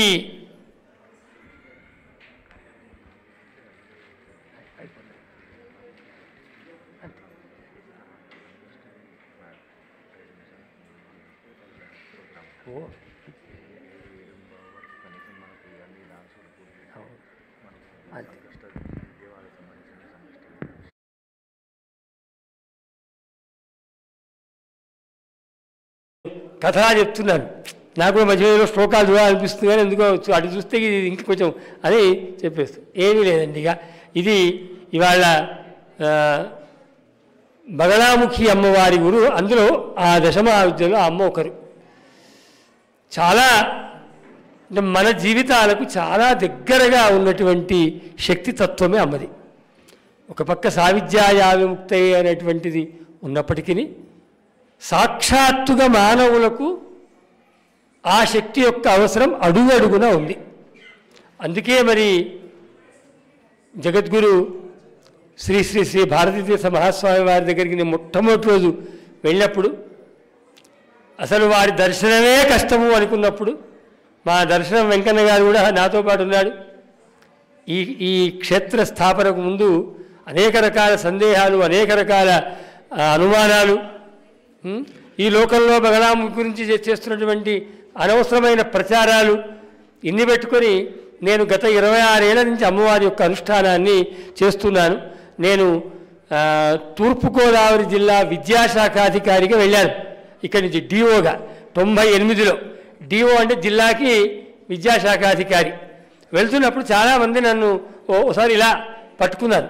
ఎందుకు పట్టుకున్నారంటే, నువ్వు అటు వెళ్తున్నావు ఇక్కడి నుంచి ఆంధ్ర, అప్పుడు ఇక్కడ ఉద్యమం నడుస్తుంది, అందరం మంచి వాళ్ళని కానీ ఇక్కడ ఉద్యోగం 98లో కొంచెం, నువ్వు అటు వెళ్తున్నావు ఎలా మరి అని అలా పట్టుకున్నప్పుడు, ఎందుకో అవును కదా, ఆ కంబైన్ స్టేట్లో అతిపెద్ద జిల్లా అది, 59 మండలాలు 9 మున్సిపాలిటీలు, దానికి అధికారిగా వెళ్తున్నా అంటే ఏందబ్బా ఇదనుకున్నాను. మా అన్నయ్య గారు బ్రహ్మశ్రీ బ్రహ్మలీల భార్గవ రామశర్మ గారు, మా అన్నయ్య గారు, ఒకసారి ఎందుకు సాయంత్రం వారి దగ్గరికి వెళ్ళినప్పుడు వారు ఏమన్నారంటే, అరే ఎందుకురా అంత పెద్ద పోస్టు, అంత పెద్ద జిల్లాకి, మన ఊరు కాదు, మన ప్రాంతం కాదు, వెళ్తున్నావు నువ్వు అన్నాడు. అప్పటికే మా నాన్నగారు బ్రహ్మశ్రీ శాస్త్ర విశ్వనాథ శాస్త్రి గారు మాకు పూర్ణదీక్ష ఇచ్చున్నారు. అమ్మ అనుష్ఠానంలో ఉన్నాం. సరేనా మరి తప్పనిసరి పరిస్థితి, నిన్ను వెళ్ళమన్నారు, డిఓగా వెళ్తున్నావు కదా, ఎందుకైనా మంచిది మరి స్తంభన విద్య అనుష్ఠానం చేయరా అని అన్నారు. ఈ స్తంభన విద్య అంటే ఏమిటో అప్పుడు మొట్టమొదట. సరే ఇంటికి వచ్చి నేను తోచింది చూశాను, మళ్ళీ వెళ్ళాను, మళ్ళీ చర్చ చేశాను. చేసినప్పుడు అనిపించింది, ఏమిటి, ఎందుకని నన్ను ఎందుకు ఇలా పట్టుకొని అంటున్నారంటే, అక్కడ నీకు కష్టమేమో, నువ్వు చేయలేవేమో, వెళ్ళకుండా ఉంటే మంచిదేమో అని ఆపుతున్నారు అనిపించింది నాకు. అప్పటికే చేస్తున్నటువంటి పూర్ణదీక్ష అనుష్ఠానం ఉంది కాబట్టి, పూర్ణదీక్ష కూడా నా అదృష్టం, పూర్వజన్మ సుకృతం ఏమిటో తెలియదు కానీ, శృంగేరిలో నేను మన చంద్రశేఖర భారతీ స్వామి వారు ఏ ఇంట్లో అయితే నివాసం ఉన్నారో నా అధ్యయనం ఆ ఇంట్లో జరిగింది, వారున్న ఇంట్లో. అంతేకాదు ఆ ఇంటి ముందు వారు ఒక బిల్వ వృక్షం పెట్టారు, పెద్దగా ఉండేది. దాని కింద మరి వారే వేసుకున్నారో ఇంకెవరో వేశారో తెలియదు కానీ ఒక ఆసనం అంటే 2 రౌతులు వేసి పెట్టారు. రోజు నా పూర్ణదీక్ష అనుష్ఠానం ఆ చెట్టు కింద అయ్యేది. మరి ఆ మహాత్మ్యమో ఏ అనుగ్రహమో, ఇటువంటి వేదపురుషులైనటువంటి గురుగారి అనుగ్రహమో తెలియదు కానీ, ఒక్కసారిగా బుద్ధిలో ఆ స్తంభన దేవత ఆమెనే బగళ స్ఫురించి అయితే అయిందిలే అని చెప్పి ఆ ఈస్ట్ గోదావరికి వెళ్ళిన సందర్భంలో మాఘ పంచమిన, మన శ్రీ పంచమి రోజున అమ్మ యొక్క అనుష్ఠానాన్ని ఆరంభం చేశారు. అయితే గురుగారి దగ్గరికి వెళ్ళగానే మేము వెంకన్న గారు మేము ఏమనుకున్నామంటే, త్వరలో 15 నిమిషాలు మొత్తం ముగిచేస్తాను. అయితే అనుకున్నాము, సరే అనుమతి ఉంటుందో ఉండదో పెద్ద గురుగారిది, వారి దగ్గర అనుబంధం, సరే వెళ్దాం అనుకుంటే ఎంత ఆశ్చర్యం అంటే, అఘటిత ఘటన పటీయసి మాయా అని అమ్మకు చెప్తారు. మరి ఆ అమ్మాయి ఏం చెప్పిందో గురుగారికి, ఎక్కడో మందిరంలో వారి ఆ గురుపీఠంలో ఉన్నవారు నడుచుకుంటూ అటు బయటికి వచ్చి అక్కడ మిగతా గురు దర్శనం చేసుకొని మేము రోడ్డు మీద నిలబడితే మా దగ్గరికి నడుచుకుంటూ భారతీ తీర్థ మహాస్వామి వారు వచ్చి నా చేతిలోంచి యంత్రం తీసుకొని, అందరికీ ఆశ్చర్యమే, అది పట్టుకొని చేతికిచ్చి శుభం భూయాత్ అని చెప్పి ఇవ్వడం జరిగింది. అంతకన్నా యొక్క బలం లేదు కాబట్టి ఇవాళ చేయగలిగాం. ఏమిటి ఆ బగళ అంటే మనకు సన్నిహితమైంది. ఆ రోజున నేను ఆ ఈస్ట్ గోదావరి నుంచి మొదలు పెట్టుకొని పదవీ విరమణ చేసే వరకు నా ఉద్యోగంలో ఎక్కడైనా నా కింది వాళ్ళకి పై వాళ్ళకి గురువుగానే జీవించాను. దానికి కారణం ఆ అమ్మ తప్ప మరొకటి కాదు. ఆమె అన్నీ నేను ధార్మికంగా జీవిస్తాను కాబట్టి ధర్మ వ్యతిరేకమైన అన్నిటినీ స్తంభింపజేసి నా మార్గాన్ని సుగమం చేసినటువంటి మహాశక్తి ఆవిడ. ఆ రకంగా స్థాపించిన తర్వాత అది జరుగుతుంది క్షేత్రం. ఇప్పుడు మేమందరం అధ్యయనం చేసినటువంటి శివంపేట ఆ వేద విద్యాపీఠం అక్కడే, అదే వేదభూమిలో ఇవాళ అమ్మవారు మరి కొలువయింది, అక్కడ ఎందరినో అనుగ్రహిస్తుంది. ఏమిటి బగళ అంటే, ఆ ఏడవ విద్య బగళ అర్థం ఏమిటి అంటే, వలగము అనే శబ్దంలో నుంచి బగళ అనేటువంటి శబ్దం ఉత్పన్నమైంది. వలగము అంటే ఏమిటంటే, మానవ అభివృద్ధికి శత్రువులు చేసే ఆటంకముల పేరు వలగము అని మనం డిక్షనరీ చూస్తే, సంస్కృత్ తెలుగు డిక్షనరీ చూస్తే కనుక మీకు ఉంటుంది. వలగములు అంటే ఏమిటంటే, మానవుని యొక్క అభివృద్ధికి ఆటంకములు చే శత్రు ప్రయత్నముల పేరు అని ఉంటుంది. ఇక్కడ అనేక రకాల సందేహాలు. శత్రువులు అందరికీ ఉంటారా? శత్రు ప్రయత్నముల పేరు వలగముల. అయితే చెప్తాను నేను. ఈ వలగములను నశింపజేసేది వలగాన్ హంతి. దయచేసి అందరూ ఈ వలగా శబ్దం యొక్క స్వరూపం తెలుసుకోవాలి. వలగాన్ హంతి లేదా వలగాన్ విదారేతి అంటే వలగములను చంపునది లేదా వలగములను పాతిపెట్టునది. మనిషి అభివృద్ధికి ఆటంకములు ఏ ఉంటాయో వాటిని తొలగించే శక్తి పేరు వలగహ అని. ఇది దీని ద్వారా తెలియాలని చెప్తున్నారు. ఎందుకంటే చాలా అర్థాలు చెప్పుకుంటారు. ఎవరో కొంగముఖమని ఒకరు, ఇంకే ఇలాంటిది ఏమీ కాదు. ఇది అసలు సిసలైనటువంటి జగన్మాత యొక్క తాత్పర్యం. వలగములను విదారేతి కానీ కనబడకుండా చేస్తుంది. మానవాభివృద్ధికి మానవ శ్రేయస్సుకు ఆటంక రూపములైనటువంటి శత్రు ప్రయత్నములను లేకుండా చేసే శక్తి పేరు వలగహ. వలగహ అనేటువంటిది వకారానికి బకారానికి తేడా లేదు. వభయోరభేద. అందుకే మనం వైద్యనాథు బైద్యనాథు వాసర బాసర అంటాం. ఈ వలగహ అనేటువంటిది బలగహ అయింది. ఈ బలగహలో మళ్ళీ లాగా అక్షరాలు చూసారా, అవి అటు ఇటు వచ్చాయి. అవి ఎలా వచ్చాయంటే ఇక అమ్మ ఇక్కడే ఉంది. సింహము, ఇది కూడా శాస్త్రమే. దానికి సింహం అనే పేరు ఎందుకు వచ్చింది?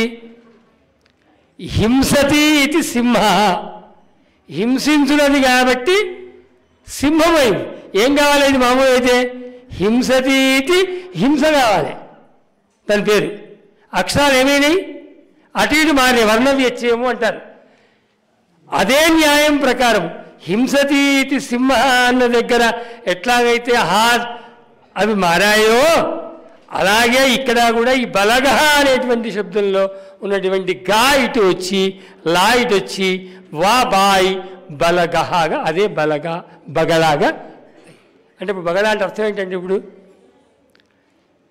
మానవుడికి ఎదురయ్యేటువంటి ఆటంకములను తొలగించేటువంటి ఒకానొక శక్తియే బగళ. అందువల్లనే నిజంగా గనక మనస్ఫూర్తిగా గనక అమ్మను స్మరిస్తే బగలేతి మహామంత్రం సర్వేషాం సర్వకామదం అంత మాట అమ్మవారే చెప్పింది. వన్ని పురాణం ఎందుకు చెప్పింది అనే మాట అంటే ఉంది, అందులో ఈ శక్తి ఉంది కాబట్టి. ఏంది శత్రు ప్రయత్నాలు?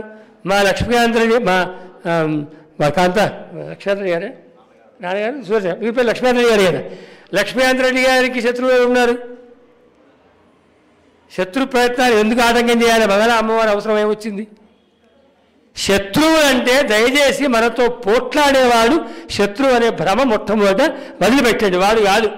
పొద్దున్న లేవగానే మన భుజం మీద చేసి మన ఇంటికి వచ్చి మన భార్య ఇచ్చిన కాఫీ తాగి మన ముందు మంచి మాటలు మాట్లాడి లోపల మాత్రం మనం ఎందుకు మంచిగా ఎందుకున్నాము అనుకునేవాడు అసలు శిశులైన శత్రువు. వాడికన్నా ఇంకో దుర్మార్గపు శత్రువు ఇంకోడు ఉన్నాడు. వాడు అసలు శత్రువు. వాడే ఇవాళ మన అసలు ఇన్ని ఈ కష్టాలకు మూల కారణం ఆ శత్రువు. ఎవడు వాడు?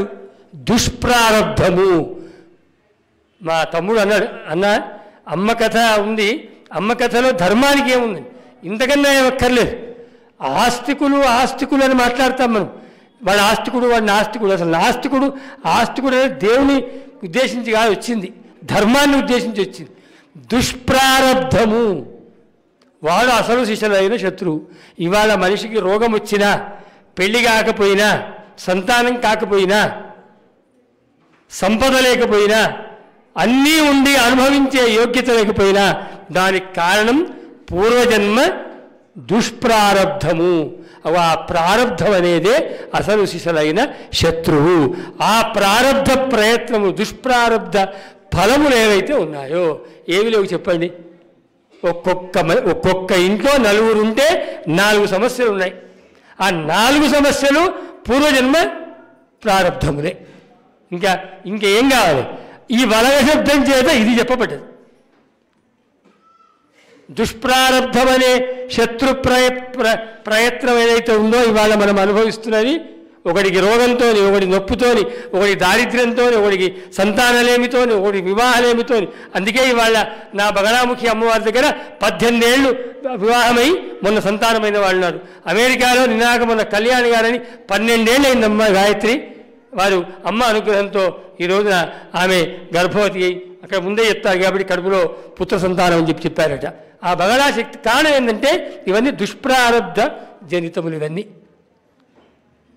ఆ దుష్ప్రారబ్ధ ప్రయత్నములే వలగములు. ఆ వలగముల యొక్క వినాశనము చేసే శక్తియే ఈ దశమహావిద్యల్లో ఉన్నటువంటి బగళా శక్తి. బగళా బగళా బగళా అంటే ఇంకేందో కాదు, ఆమెనే. అందుకే స్వయంగా మూలమంత్రం ఉన్నది కావచ్చు, అమ్మవారు స్వయంగా బగలేతి మహామంత్రం సర్వేషాం సర్వకామదం. ఈ సర్వకామదం అంటే కోరికలు తీర్చేదంటే ఏదో కాదు, ముందు ప్రారంధము చక్కబడితే అన్ని చక్కబడతాయి, ప్రారంధము చక్కబడకుంటే ఏవి చక్కబడు. అందుకని బగళానుష్ఠానము చేసేవాడెవడైనా సరే ఈ దుష్ప్రారబ్ధముల నుండి బయటపడతాడు. మొట్టమొదట ఎప్పుడైతే దుష్ప్రారబ్ధములనేటువంటి శత్రుజనితములైనటువంటి ఫలములు ఉన్నాయో వాటిని సమూలంగా తొలగించేటువంటి మహాశక్తి కాబట్టి ఆమె బగళ.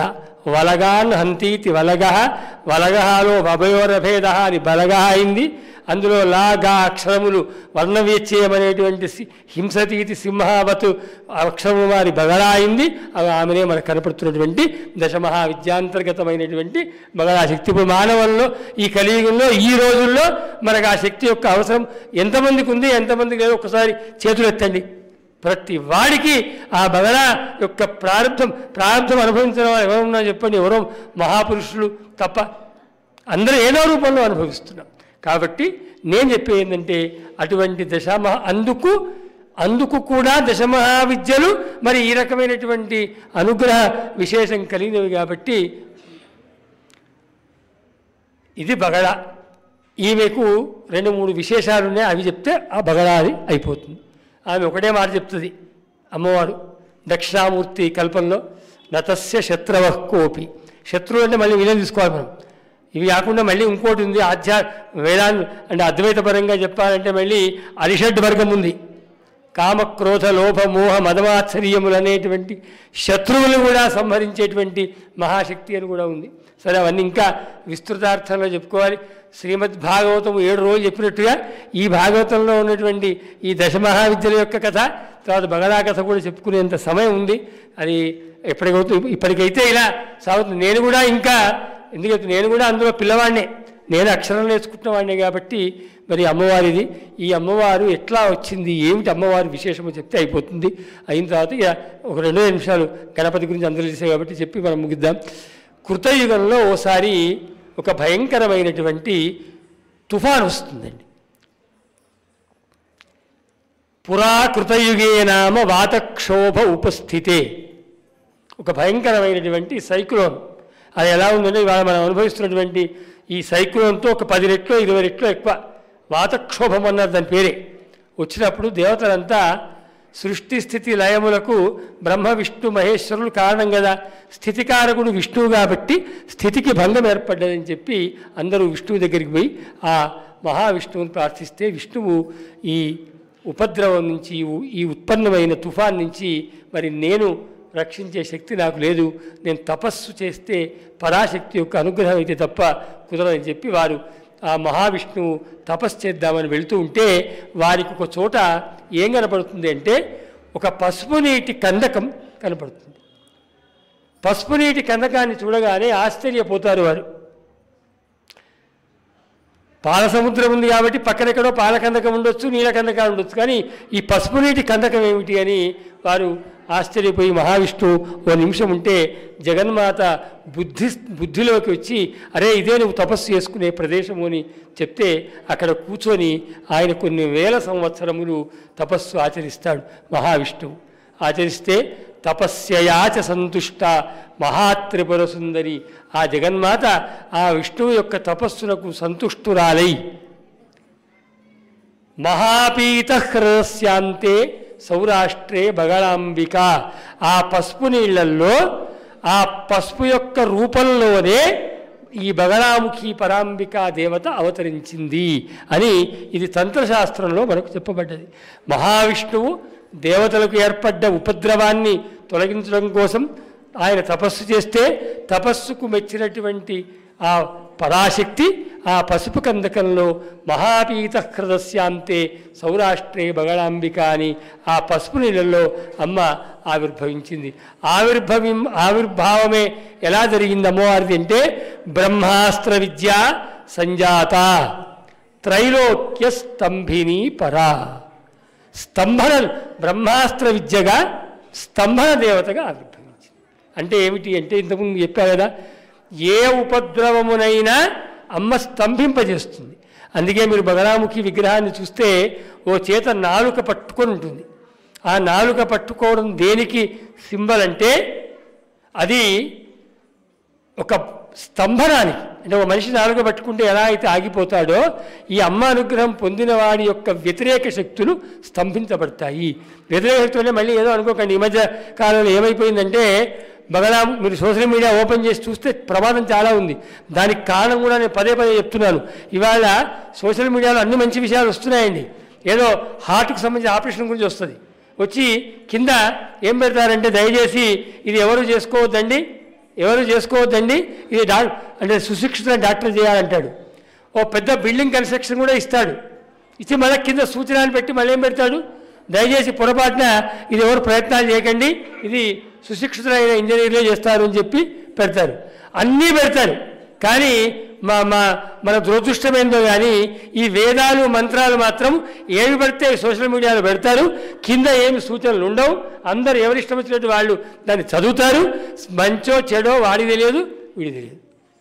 ఇన్నిటికి పెట్టినప్పుడు వీటికి పెట్టాలి సూచన, కానీ పెట్టకుండా అనేక రకాల ప్రమాదాలున్నాయి. అంతేకాదు మొన్నెక్కడో చూసా, బగళాముఖి జపం చేయించండి, హోమం చేయించండి, ఏమైతుంది కోర్టులో మీకు విజయం వస్తుంది. కోర్టులో విజయం మీకు రావడానికి అమ్మవారికి వేరే పని పాట ఏం లేదా? నువ్వు హోమం చేయగానే నీ వెంట వచ్చి కోర్టులో నీ వెనక నిలబడుతుందా? జగన్మాత ప్రతిబంధక నివృత్తి చేస్తుంది. నువ్వు నీ కోరిక ధార్మికమైతే ప్రతిబంధక నివృత్తి జరుగుతుంది తప్ప మరొకటి కాదు. కాబట్టి ఆ రకంగా పసుపు నీళ్ళలో పుట్టింది కాబట్టి చెడు స్తంభన చేస్తుంది ఆవిడ. ఆమెను మనం ఎల్లప్పుడూ ఆరాధిస్తాం. ఆ రకంగా పసుపు నీళ్ళల్లో పుట్టింది కాబట్టి అమ్మను పీతాంబ అని అన్నారు. పీతాంబ పీత పుష్పాచ, అమ్మవారికి పసుపు పుష్పాలు, పసుపుతో అర్చన.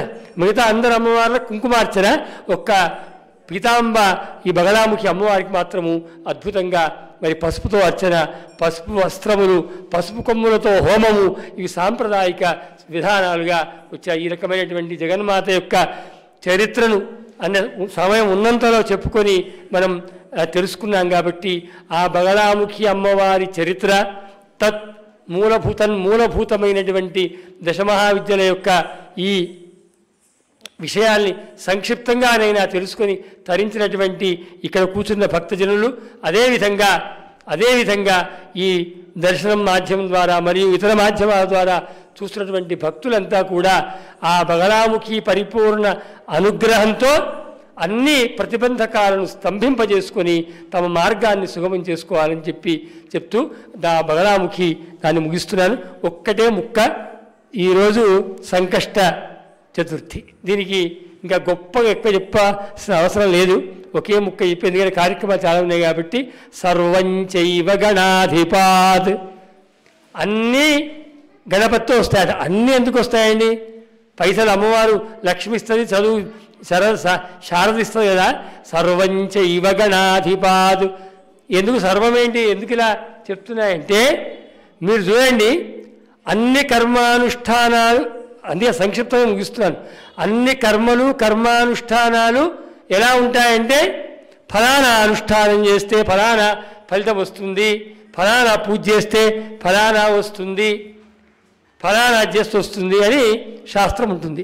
అయ్యగారిని పిలిచాం, కూర్చోబెట్టాం, మొదలుపెట్టుడే ఆలస్యం. ఏం చేస్తున్న పెట్టబడ్డ నిర్విఘ్నతార్థం శ్రీ మహాగణపతి పూజాం కరిష్యే అంటే ఇప్పుడు అసలు దేవతకు శక్తి లేనట్ట తన పూజ దుర్గా అమ్మవారి పూజ చేస్తున్నామమ్మా. చిన్న ఎగ్జాంపుల్, దుర్గా అమ్మవారికి తన పూజలో విఘ్నాలు వస్తే ఆపుకునే శక్తి లేదా ఆమెకు? అని అయ్యగారిని వినాయక పూజ వద్దని చెప్పండి చూద్దాం, అవుతారేమో. ఎట్టి పరిస్థితుల్లో ఏ పూజ చేయండి, ఏ అనుష్ఠానం చేయండి, అనుష్ఠానం అనే పరిపూర్ణత్వం ఎప్పుడు వస్తుందంటే మహాగణపతి పూజ చేసి. అంతేకాదు, ఇంకా విచిత్రమైన విషయం తెలుసా మీకు? ఆ పూజ అంతా అయ్యాక మీ చేతిలో మళ్ళీ నీళ్ళు వదులుతాడు బ్రాహ్మణుడు. ఏమని అంటే, అనేనా శ్రీ మహాగణపతి పూజనేన భగవాన్ సర్వాత్మక శ్రీ మహాగణపతి ప్రీయతాం అని ప్రీత ఉత్తరే కర్మణి అవిఘ్నమస్తు అట. అంటే ఈయన అనుగ్రహం ఉంటే తప్ప మిగతా కర్మాచరణ ముందుకు నిర్విఘ్నంగా వెళ్ళదు. కాబట్టి సర్వం చైవ గణాధిపాతని ఉంది. అంతేకాకుండా శ్రావణ మాసంలో వచ్చేటువంటి బహుళ చతుర్థి రోజున సాయంత్రం వరకు ఉండి చంద్రోదయంలో చంద్రోదయం అయిన తర్వాత చంద్రదర్శనం చేసుకుని ఎవరైతే ఈ సంకష్ట వ్రతాన్ని చేస్తారో, మా మా బగలాముఖి అమ్మవారి దగ్గర హరిద్రా గణపతి ఉంటాడు, పసుపు గణపతి ఉంటాడు. కాబట్టి గణపతి యొక్క ఔన్నత్యం అది. సర్వంచైవ గణాధిపాత అన్న సూత్రానికి అర్థం ఇంతే. ఏ అనుష్ఠానం చేసినా గణపతి అనుష్ఠానం కలిస్తే అనుష్ఠానం పూర్తవుతుంది, లేకుంటే ఒక చుక్క తక్కువ అవుతుంది. కాబట్టి అటువంటి మహాగణపతికి పర్వదినమైనటువంటి సంకష్ట గణపతి వ్రతం రోజు సంకష్ట హర మహాగణపతి సంకష్ట గణపతి యొక్క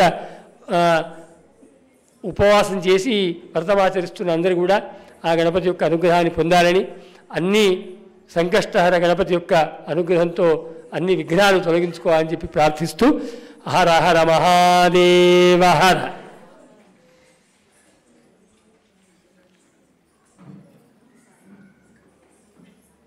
బాలకృష్ణ భగవానికి జై. బ్రహ్మశ్రీ శాస్త్రుల వెంకటేశ్వర గారికి పిలవగానే వచ్చి బగలాముఖి యొక్క, ఎందుకంటే బగలాముఖి యొక్క వైశిష్ట్యము చాలా గొప్పనైనటువంటిది. మనమందరం కూడా ఆ శివంపేట గ్రామానికి వెళ్ళి ఆ దేవాలయాన్ని అమ్మవారిని దర్శించుకోవాల్సినటువంటి యొక్క స్థలం అటువంటిది. అతి తక్కువ కాలం, ఎందుకంటే ఉపాసనాపరులు లోకోద్ధరణకై ఉపాసించి దాన్ని జనాలకు అంటే యోగ్యమైనటువంటి యొక్క ప్రజలకు వారందరికీ క్షేమాన్ని చేకూర్చడానికి ఇటువంటి మహాసంకల్పాలు చేస్తారు. అలా మా అన్నయ్య గారు కూడా అమ్మవారి తనే ఉపాసిస్తూ తనొక్కరే అనుభవించకుండా అందరికీ యొక్క ఫలాన్ని అనుభవించాలి అనేటువంటి ఉద్దేశంతో ఆ బగలాముఖి పీఠాన్ని స్థాపించారు. అది కూడా ఏంటంటే ఒక 30 సంవత్సరాలు 40 సంవత్సరాలు వేద మాత అక్కడ వెలిసినటువంటి ఆ స్థలంలో ఇప్పుడు బగలాముఖి అమ్మవారు ప్రతిష్ఠింపబడింది. అందరూ దర్శించుకోవాల్సినటువంటిది.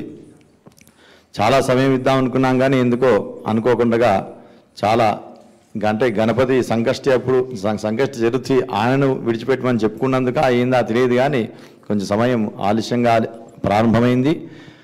అయినా కానీ మాపై ఉన్నటువంటి యొక్క ప్రేమ చేత సంక్షిప్తంగా చెప్పారు. వారికి సరైనటువంటి సమయాన్ని వెచ్చించలేకపోయాం, క్షమించమని చెప్పి ప్రార్థిస్తూ మేమందరం కూడా వారు సంకల్పం చేసి విశ్వనాథ శాస్త్రి వారి నాన్నగారైన విశ్వనాథ శాస్త్రి గారు ప్రారంభించినటువంటి యొక్క పాఠశాల వారు సిద్ధి పొందిన తర్వాత కూడా నేను కూడా ప్రారంభించాలి, దాన్ని నాన్నగారు చేసినటువంటి యొక్క దాన్ని ముందుకు తీసుకెళ్లాలనేటువంటి వారి సంకల్పం చేయడం వల్ల నేను వేదాధ్యయనం చేశాను. లేకుంటే నేను వేదాధ్యయనం చేయకపోయేవాడిని. ఆ భిక్ష పెట్టినందుకు వారి కుటుంబానికి నేను ఎప్పుడు ఎల్లవేళలా కృతజ్ఞునిగా ఉంటాను. తర్వాత ఈరోజు ఈ షష్ఠబ్ది పూర్తి మహోత్సవాన్ని పురస్కరించుకొని జరుగుతున్నటువంటి మహాభాగవత సప్తాహంలో భాగంగా ప్రతిరోజు ఒక విశిష్టమైనటువంటి పండితులకు సన్మానం చేస్తున్నాము. ఈరోజు బగలాముఖి యొక్క వైశిష్ట్యాన్ని వినాలని చెప్పి బ్రహ్మశ్రీ శాస్త్రుల వెంకటేశ్వర గారిని ఆహ్వానించాము. మా యొక్క ఆహ్వానాన్ని మన్నించి వచ్చి మనల్ని అనుగ్రహించినందుకు వారికి ధన్యవాదాలు తెలుపుతూ వారికి సత్కారం చేసుకుంటాం ఒక నిమిషంలో. అలాగే కృష్ణునికి ఏంటంటే కృష్ణునికి నాట్యం అంటే గోపికలంటే మహా ఇష్టము. కాబట్టి ఆ కార్యక్రమాన్ని కూడా ఈరోజు పెట్టుకున్నాము. దయచేసి గుడికి ఎప్పుడు వచ్చే భక్తులు ఇది గమనించి ఒక అరగంట 7:30 వరకు మనము ఈ సంకట చతుర్థి యొక్క కార్యక్రమాన్ని ప్రారంభించుకుందాం. ఆ లోపుగా 2 నిమిషాల్లో ఈ కార్యక్రమం ముగించి ఆ నాట్య కార్యక్రమాన్ని కూడా తిలకించిన తర్వాత మనము సంకటహర చతుర్థి యొక్క పూజను జరుపుకుందాము.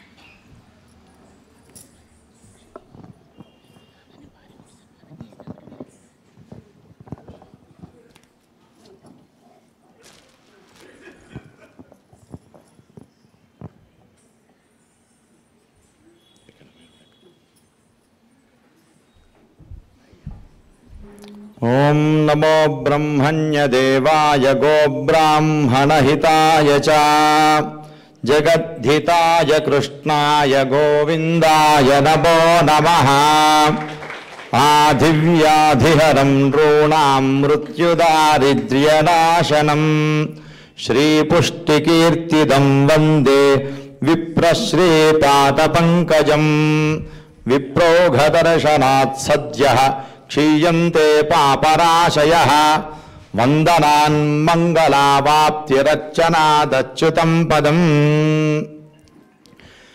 లౌకికమైనటువంటి యొక్క స్థాయిలో కూడా మా అన్నయ్య గారు డైరెక్టర్గా ఉభయ రాష్ట్రాలకు ఈ తెలుగు ఎడ్యుకేషన్ డైరెక్టర్గా రిటైర్ అయ్యి వారు ఎన్నో సేవలు కూడా అందిస్తున్నారు. వారు అన్నయ్య మీరు ఒక్కసారి.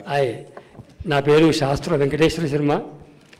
నేను మొట్టమొదట వేదాధ్యయనం చేసిన తర్వాత శృంగేరిలో శాస్త్రాధ్యయనం, ఆ తర్వాత వచ్చి సంస్కృత పండితుడిగా పనిచేస్తూ ఈ 91లో అప్పటి ఆంధ్రప్రదేశ్ పబ్లిక్ సర్వీస్ కమిషన్లో గ్రూప్ 1 క్యాడర్ ఆఫీసర్గా నేను డిప్యూటీ ఎడ్యుకేషన్ ఆఫీసర్గా అంటే అసిస్టెంట్ డైరెక్టర్ ఎడ్యుకేషన్ డిపార్ట్మెంట్గా జాయిన్ అయ్యాను. ఆ తర్వాత ఈస్ట్ గోదావరి జిల్లా విద్యాశాఖాధికారిగా, ఇంతకుముందు చెప్పాను కదా, విద్యాశాఖాధికారిగా, తర్వాత కడప జోన్కి అంటే కడప, అనంతపురం, కర్నూలు, చిత్తూరు ఆ మొత్తం హెడ్ 4 జిల్లాలకు హెడ్గా రీజనల్ జాయింట్ డైరెక్టర్గా అక్కడ పనిచేశాను రాజశేఖర రెడ్డి గారి సమయంలో. ఆ తర్వాత ఈ గుంటూరు జోన్కి, గుంటూరు అంటే గుంటూరు, ప్రకాశం, నెల్లూరు ఆ 3 జిల్లాలు కలిపి రీజనల్ జాయింట్ డైరెక్టర్గా పనిచేశాను. ఆ తర్వాత విద్యాశాఖలో అనేక డిపార్ట్మెంట్లు అంటే ఈ లైబ్రరీస్, మనం ఎంత బహుశా పబ్లిక్ లైబ్రరీస్ ఉన్నాయి కదా, దాని డైరెక్టర్గా, తర్వాత ఓపెన్ స్కూల్స్ డైరెక్టర్గా, తర్వాత టెక్స్ట్ బుక్స్ డైరెక్టర్గా, తర్వాత అందరికీ సుప్రసిద్ధమైన రెసిడెన్షియల్ స్కూల్స్కి సెక్రటరీగా ఇది చేస్తూ చివరిలో 2021లో నేను సెక్రటరీ రెసిడెన్షియల్ స్కూల్స్, తర్వాత గవర్నమెంట్ టెక్స్ట్ బుక్స్ డైరెక్టర్గా పనిచేస్తూ పదవీ విరమణ చేశాను. గవర్నమెంట్ నాకు 3 ఏళ్ళు ఎక్స్టెన్షన్ ఇచ్చింది, కానీ అమ్మవారి సేవ చేద్దామనేటువంటి ఉద్దేశంతో దాన్ని వారి కోరికను, ప్రభుత్వం యొక్క కోరికను కాదని నేను ఈ అమ్మ సేవలో ఉంటున్నాను. జగదంబాయి నమః. ధన్యవాదాలండి.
శ్రీమతి గీతా గణేశన్ గారు మన హరిహర క్షేత్రంలో ఎన్నో కార్యక్రమాలు వారి శిష్యగణం ద్వారా మనకు దర్శింపచేశారు. ఈరోజు ఈ కార్యక్రమంలో వారు వచ్చి ఆ కృష్ణ పరమాత్మ యొక్క రూపాన్ని ఈరోజు మనకు విద్యార్థినుల ద్వారా మనకు దర్శింపజేస్తున్నారు. వారికి చిరు సన్మానంగా ఈరోజు వారి శిష్యురాలైనటువంటి శ్రీమతి పారిజాత గారు, తర్వాత వీరి పారిజాత గారి కూతురు కిన్నెర కూడా వారి శిష్యురాలే.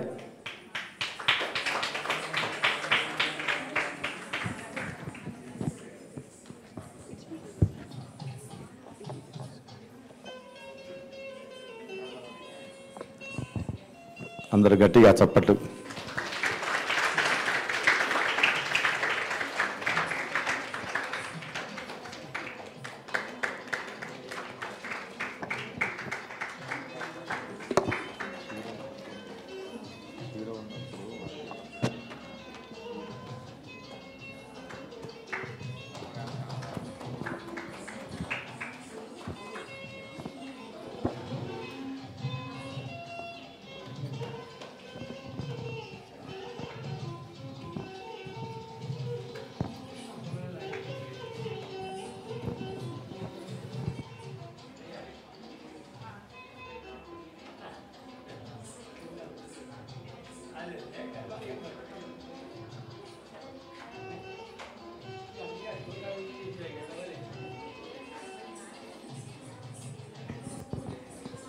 గీతా గణేశన్ గారి యొక్క పితృదేవులు, వారిని కూడా దంపతులు సన్మానిస్తున్నారు.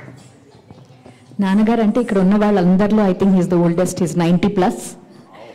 ఇప్పుడు కూడా వస్తూ సంధ్యావనం చేసి ఆ తర్వాత వస్తానని చెప్పి సంధ్యావనం చేసి మరీ వచ్చారు. అంటే ఆ ఏజ్లో అది చాలామంది మనలో చాలామంది ఇది నేర్చుకోవాల్సిన విషయం. ఆ నియమం, ఆ ఒక డిసిప్లిన్ వాళ్ళు పాటిస్తున్నారు కాబట్టి ఇప్పటికీ వాళ్ళు అది చేస్తున్నారు. I feel very fortunate that we are able to serve him to the state. Thank you so much. ధన్యవాదాలండి. దయచేసి అందరూ కూడా అక్కడ ముందు స్టేజ్ అంతా ఖాళీ చేసి ఇటువైపు వచ్చి అటు దర్శించేట్టుగా కూర్చోండి. దయచేసి అందరూ కూడా అటు తిరిగి కూర్చోండి.